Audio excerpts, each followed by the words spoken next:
I'm at the Transition 2011 conference where a lot of the discussion, of course, is about transition in communities, the resilience of communities, but also the inner transition which is necessary for us as individuals to achieve those processes and deal with challenges ourselves. And I'm here with Sophie, who ran a workshop on that, and David from the US, and also Trathen from the US as well. So, Sophie, can you recap a little on that theme and the workshop?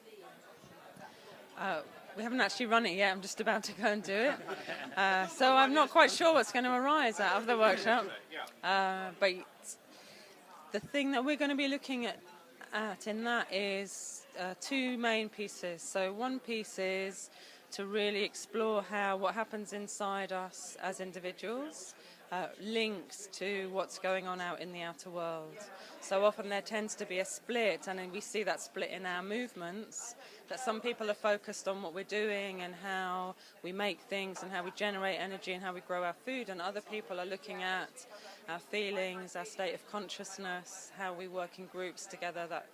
And those kinds of people tend to be in different places. So for me, part of the strength of the transition movement and what's really exciting about it is that we've brought together people who do both of those and who have the skills and expertise in both of those. But I think to be able to bridge those within one person or one group, so to be able to keep translating, why do we make a food system that is ultimately damaging to our environment and poisons our water and so on? Why are we creating that system, and how does that reflect something about what's going on deeply inside me as an individual or my culture? So that's part of what we're going to look at in the workshop, how we link inner and outer.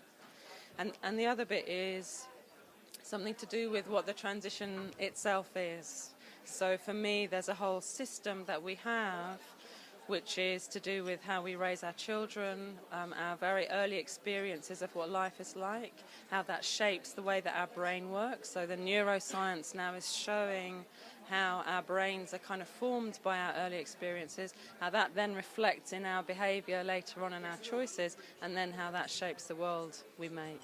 So there's one whole system of that that's based on a belief set that there's not enough in the world, that we need more, that we're separate from each other or that we're separate from nature, that we're either disempowered or we need to grab as much power as we can, and that creates then a kind of external system. So that's one way of existing in a belief system, and there's another way, which is we're all interconnected. There's fundamentally enough in the world for everybody. We're fundamentally empowered as human beings to take action and affect the world we live in, and so on. So there's a kind of sort of fear-based reality, and I think that's what our culture tends towards. And you see it in the newspapers, and I think you see it in the way that politicians manipulate issues. And there's a very different kind of way for human beings to be together. It's been called a partnership culture, or a kind of culture based on well-being. So how do we experience that in ourselves and in our lives and move between them?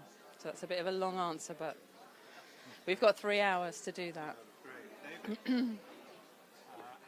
So David, can I turn to you about experience in the US, what's happening nationally and what you're seeing in groups that you're working?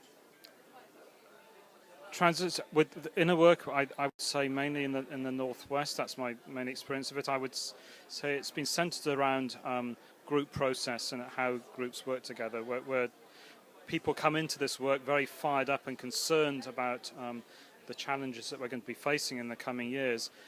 And then they suddenly find they've got to work with other people. We have no structures around which we can work. At least businesses have a structure in there that you have to work around and you slot into. Most of these transition processes don't, and people have just to get together and start working together. And I'm finding that probably one of the main reasons why things are collapsing is because if a groups are struggling, it's because they're struggling to work together, and they need process in which to work together. The other side I see happening, I think because we are seeing, feeling, sensing beings in relationship with the world around us, that we need to develop and recognize that side to ourselves. How do we handle the news that we are of what we're dealing with at the moment. How does that feed into? Sophie was touching in on this just now. How does that feed into the work that we are doing on the ground? And within that, there are various practices, whether it be brought from indigenous people, from other spiritual traditions, which I think can help and enhance that. We can put away all the packaging which surrounds it, but they are practices which can help us make this internal transition. And I think the big challenge is to get away from the idea that these are hippy-dippy things, make them legitimate, make them practices so that if we bring them into our initiatives, we can still go out and speak with local councils, we can still go out and speak with businesses. They don't see this is another weird tree-hugging movement, but give it some legitimacy. So within Transition US at the moment, I'm looking into ways we can language this process, so we can do away with some of the possibly, let's say, incriminating language that might come into it, and make it something legitimate and valuable that anybody can use regardless of where you're coming from, and seeing it as a necessity within this process. And Trathen, if I can turn to you and your experiences in California, I mean, you have a pretty rich mix there of experience of non-profits, churches, corporates working together well or not so well. How is transition fitting into that? I think it's fitting in really nicely. There's the transition with a capital T and transition with a lower T, but modeling the inner transition, that work in these processes, we're coming together and we're trying to figure out how do we hold our own focus in our organization, our initiative, and then how do we also work together. And the inner transition, the inner leadership piece, I think is a really critical part of that, because to be able to model a sense of peace and be able to listen effectively helps build trust, so we could do the shared visioning. So then we could figure out how we're going to work together and focus on taking these solutions to scale, so to speak. And we've had some really amazing luck, or not luck, but success, achieving some pretty big results at getting people to work together on larger actions and shifting policy, and getting permaculture gardens from backyards to City Hall.